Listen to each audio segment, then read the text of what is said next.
Hello and welcome back to the game room. You know what I love? Video games. You know what I like covering? Games. And it seems like more and more these days, people who like talking about games don't actually like the games. And certainly not the people who play them. Well, that is not me or the 1,514 of you beautiful people watching this channel. As a reminder, I have released a new video every Tuesday, so if you like what you're seeing here, I know there's a lot of new people recently, hit that subscribe button, hit that like button, and today we are talking about part 2 of games I gave up on. Now, to preface this, usually I will run my head against a wall until I beat something. I have this unnatural reasoning that I just have to finish a game, even if I'm not enjoying it. Well, that's not always the case. Now, some of these this time will be ones that I've covered on the channel. Some I have actually beaten at a later date, but just kind of wanted to wrap up these games that I gave up on with part 2. So if that sounds interesting to you, let's check it out. There's a lot of games out there, some of which you've never even heard of. That's where I come in. My name's Luke. I've been playing games since the age of 2. And I have no life. This is my game room. First and foremost, let's start off with the game that launched the Hated Gems series on my channel, which I haven't done one in a while. The last one I think was Skyward Sword, which was also a game I gave up on a time. But the first one, a game I gave up on when I was a kid, and we ended up selling. I picked it up years later to try it again for the channel, and I ended up not beating it again. Although this time, I didn't hate it, and that is Werewolf: The Last Warrior. Now, this is one of my favorite t-shirts because I have a yellow shirt with this dude just ripping himself out of the cartridge. That's how badass he is. And you know what's funny is I really like this game, but it's NES hard. It definitely, stage 4 is a broken mess with the way the hitback mechanics are. And if you haven't played this game, the way it works is you have a health bar where you turn into a werewolf, but once you drop down to half your health, you stop being the werewolf. And when you're not the werewolf, you do not have any maneuverability. And I believe if you die, you are spawned back as the human and not the werewolf. So stage 4 has a lot of death pits in it and just becomes impossible. I couldn't beat it for my review, but by the time, the whole point of that series was just to see, did I make a mistake? And I did decide, even without beating it, yeah, this game is decent, is worth your time, and you should check it out. So the first game we're talking about is Werewolf: The Last Warrior, which I still highly recommend and is actually one of my more enjoyable NES games, even though it is not perfect by any means. Moving on to another NES game that I did not beat as a kid, and I still haven't beaten to this day, although I would like to. It just requires such BS to do it, and that is TMNT, or Teenage Mutant Ninja Turtles TMNT, the NES game. You can switch the turtles. That's how you get past the dam level. Now, the way I watched Mike Matei's stream, he shows a very good strategy of beating it, where you get all the turtles with full scrolls. You get into the Technodrome, and then you unleash hell on those floating dudes, get to Shredder, and then there's a way to exploit Shredder, just like you do in Zelda 2, where you kneel in the corner and fire at him that way. The problem is, I haven't been able to get to Shredder, because by the time you get to the Technodrome, if you're lucky enough to have your turtles with scrolls on them, if you haven't died on some of the stupid platforming, you then have to make it through the Technodrome, which even with full scrolls is no easy task. You take so much damage, and I've gotten to the hallway before Shredder a couple of times, but died. And it's really hard starting over, and then you have to get lucky. You have to spend an hour getting the scrolls, and then you have to not pick up another item that replaces the scrolls, and then not lose a single turtle, and it's just a lot to deal with. And even though I haven't beaten it, I still enjoy it, but I gave up on it. That was the second Hated Gems, so you can see a trend here. I did the first 2 Hated Gems are actually games that I kind of liked, but did not beat and gave up on. Now here's one. I guess I'm going through all the ones I gave up for on the channel first, but this one was unintentionally given up on, and that is the game Holy Diver. Holy Diver is a phenomenal NES game we did not get. It's based on the Dio album of the same name, I believe. And even though I don't think it really has anything to do with the album, maybe it's the characters or the names or such, it really plays more like a Castlevania clone or an action platformer. Has magic system. Solid game. There was a re-release of this through Retrobit, which I did pick up. I have the first actual Western release. It's an Irem title, so if you know Irem, they make the Gradius titles, I believe. But this is solid game. I was on level 4, and you have unlimited continue, so there's no reason why I couldn't beat it. But I accidentally kicked my NES in frustration while I was reviewing it, which made the game reset, which put me back to the beginning. And by that point, I just couldn't be bothered, didn't want to deal with it. Already knew I liked the game, already had enough to review the game, and so that is why I gave up on it. Now, I'd like to beat it someday, but especially with NES games, I feel more so than other consoles, you don't necessarily have to beat the game to really get the full appreciation of it. I mean, Cobra Triangle is a game that I spent years trying to beat. Marble Madness I spent years trying to beat, but you still have a good idea of what it's like. It's a little different than, say, something like Mario 64 or a Final Fantasy VII. Things where you really do need to get to the end, but because so many of these NES games are based on almost arcade principles or rogue principles, even though they aren't rogue because you can't save your progress, I have a little bit more leniency on giving up on those. Now, a game that does have a save feature that I covered last year and was just broken mess. Such a pain in the ass. It was fun, don't get me wrong, but this is a pain in the ass. I played this game because I was trying to capitalize on the SEOs, and that is the Genesis version of Rings of Power. Yes, nothing to do with Lord of the Rings, and really an interesting game that is kind of a surprise it's on the Genesis, but it's one of those things where you need no anything in your life to get through this, unless you have a manual or a guide, and even with a guide, it's not very much fun. So after I got a certain point where I picked up one of the Rings of Power, I think there's 9 of them, I got one of them. And after that, I'm like, you know what, I'm done with this. The battle system is broken where you don't have access really to control what your dudes do. They just kind of go, it's almost like the magnetic football thing. You ever seen that where you turn on a magnetic football game, you have the pieces set up and then they go off and do their own thing? That's how the combat feels in this game. So if you are familiar with the analogy, you should know it's not a very satisfying combat. So I gave up, had enough for the review, and that was that. Alright, let's move off of some of the ones that I covered on the channel. Let's talk about a game that I picked up for the Switch. I was into it, but the problem with this game is if you put it down for any reason, which I can't remember why I put it down, it might have been that a game came out that I wanted to play, which is bound to happen, and one of the problems with playing something like Dark Souls Remastered on the Switch is I put it down. I actually put this down multiple times. I put it down the first time, was able to pick it up again, catch up where I was, but the second time I put it down, and this was much farther in the game, I didn't know where I was. I couldn't remember what I'd done or what I hadn't done. I know I'd gotten to several golden gates and couldn't get through them. I still hadn't beaten the wolf boss with the sword, but I don't know. I wasn't enjoying it enough to really put myself through it, and I just put it down and never went back to it. So am I making a mistake? I don't know. I still have a love-hate relationship with some of the Souls games. I have beaten Sekiro, Elden Ring, and Demon Souls, but Dark Souls, my only experience is with the first one and the remaster, and I just never got through it. Speaking of games that I didn't go through in the Souls series, we're talking about the original Demon Souls. So this was the second game I ever played on my PS3. I got a PS3 in 2012, Christmas 2012, so basically 2013. I immediately beat God of War 3, because that was the most wanted game for me to play on it. And then I wanted to play this game next for some reason. Not sure how I picked this, just because at the time, I think only Dark Souls was out, and it was really, I wasn't quite sure what the hell Dark Souls was, because it wasn't Demon Souls, and when I looked it up, people were still saying Demon Souls was the game to play.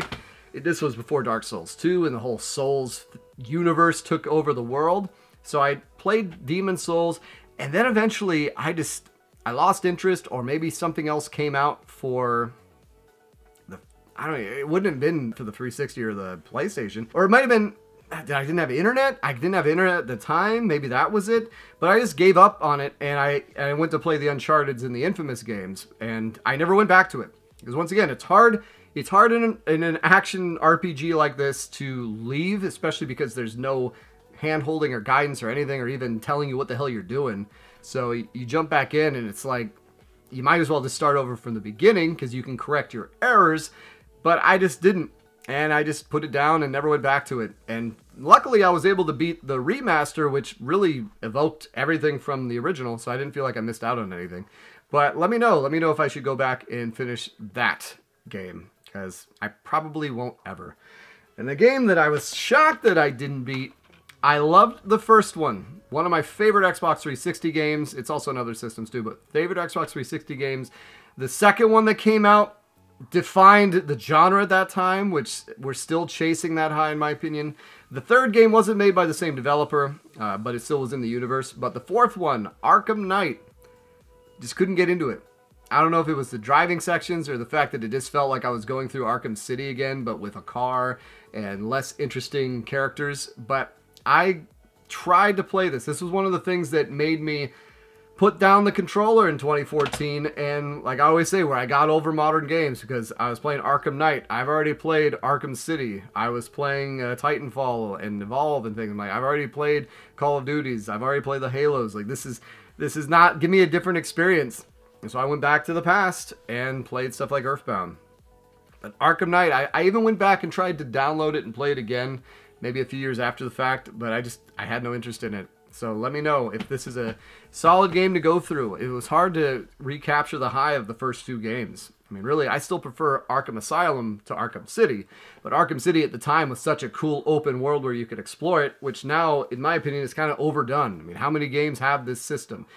Dead by Daylight, the Red Dead Redemption series, Grand Theft Auto, any Assassin's Creed, anything really. I mean, even stuff like Breath of the Wild and Hogwarts Legacy still have this feeling of a big open place where you can find random quests scattered throughout the Spider-Man games, the same way. Yeah. Anyways, and yet, Octopath 2, that's the game that, oh, there's too many of these HD 2D games. Oh, we're giving it a 7, even though it's better than the first one, arguably, in every aspect. Who knows? Who knows? Next one. This was one that surprised me, because this is one of my favorite games at the time. I was so engrossed in it, but I didn't actually beat the main quest for a long time, and that was Skyrim.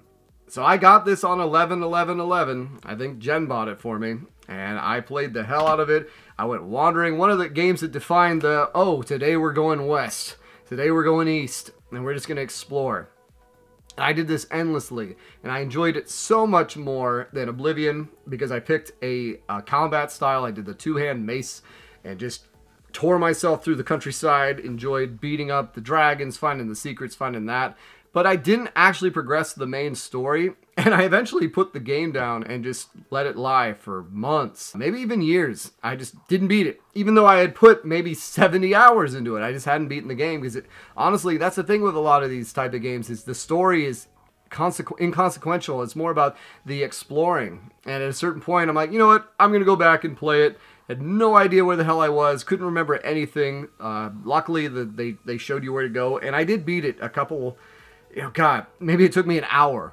That was the funny thing, is I beat it in about an hour, finishing up the main storyline. But that was this one where I just put it down and, you know, came back to it years later. But yeah, Skyrim, go figure. It took me forever to beat the damn thing. Another one that took me forever to beat the damn thing, where I actually started over. I never do that, and I had to start over because the system I had the memory on, I no longer owned.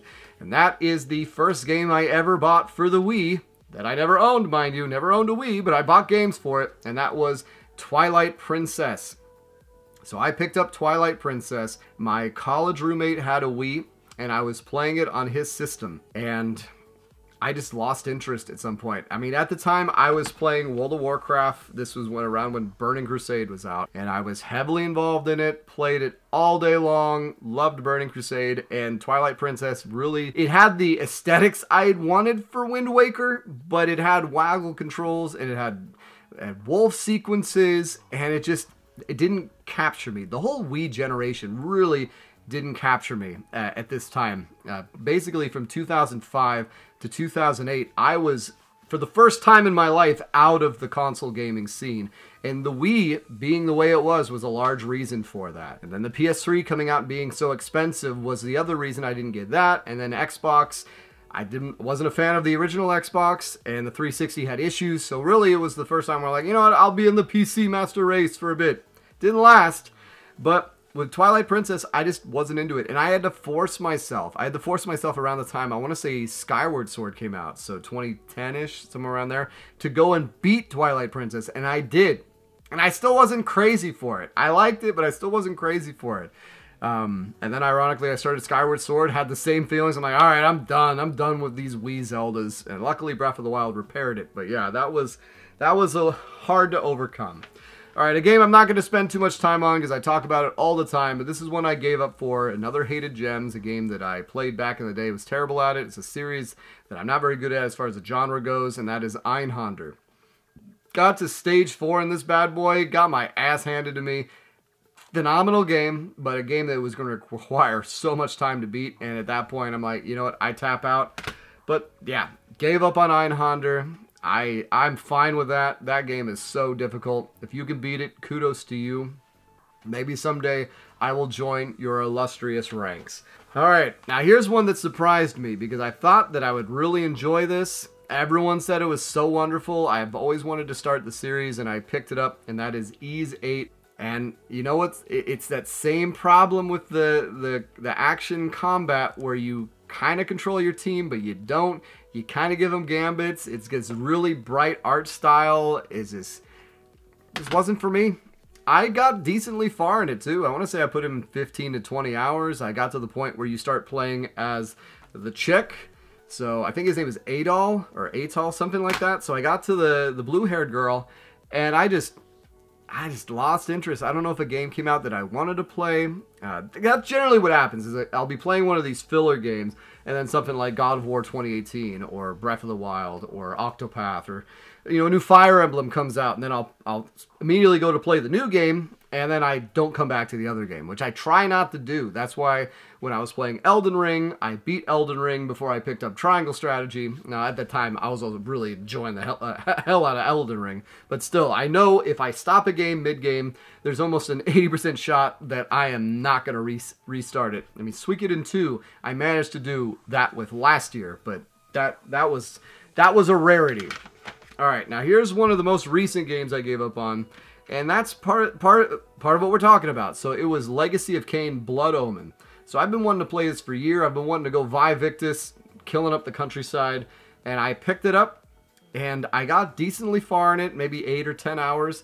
And then I think the new Fire Emblem Engage came out. Because this was the game I started playing after Vanguard Bandits. But Fire Emblem Engage came out in late January, or maybe I started playing Dialfield Chronicles or something. But yeah, I put it down. This was also the point where my computer was having issues capturing footage earlier this year, but that's not important. But yeah, I just put it down. And when I got back into it, I was so lost, and it was reminding me of stuff like I was feeling in Icewind Dale, where I don't know. I couldn't.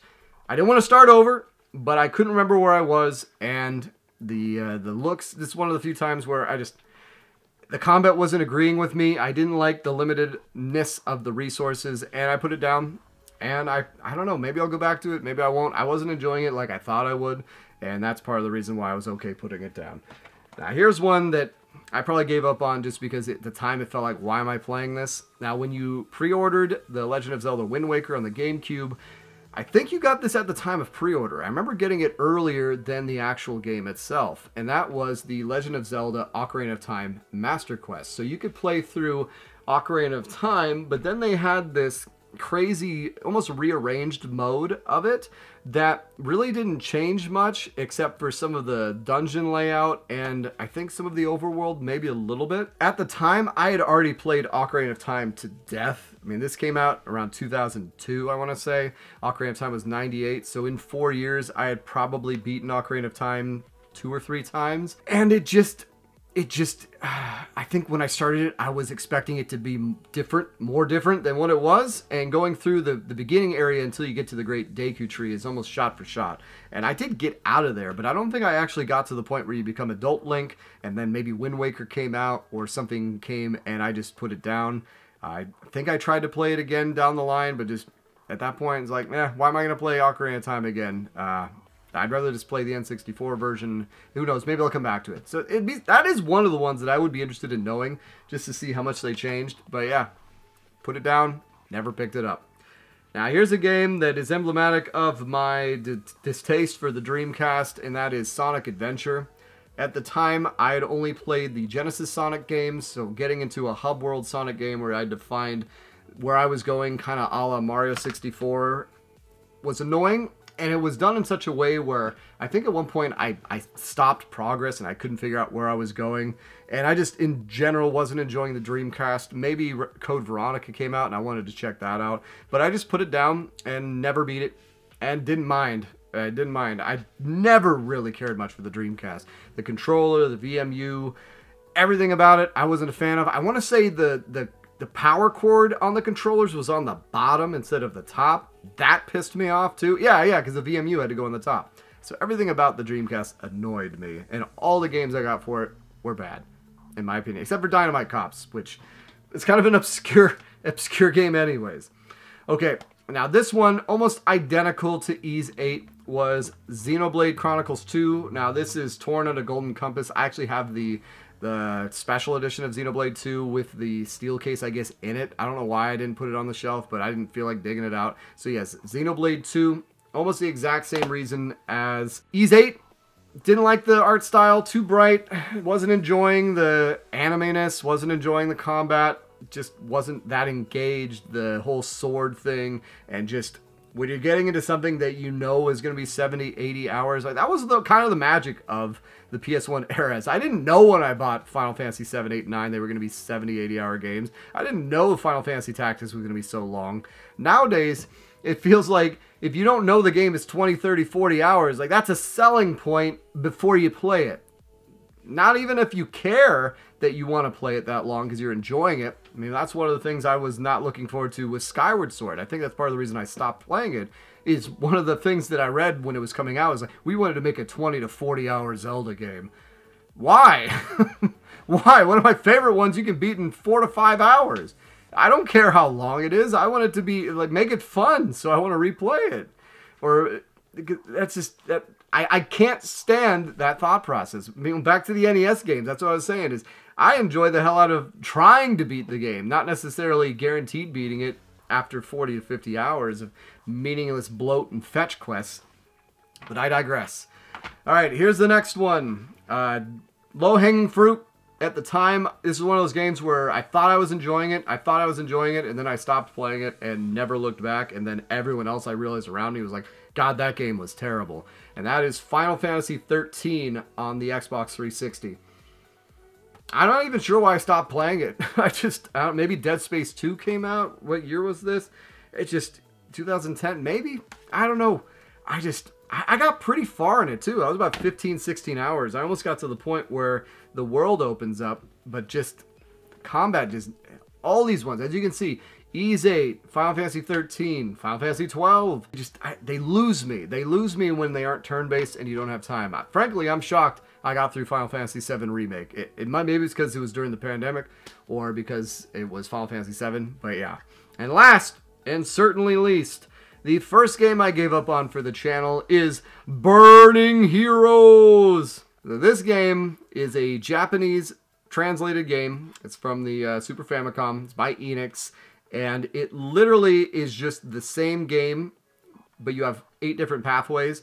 So in order to unlock the second pathway, you have to beat the first story of it. And the first story is about 15 to 20 hours.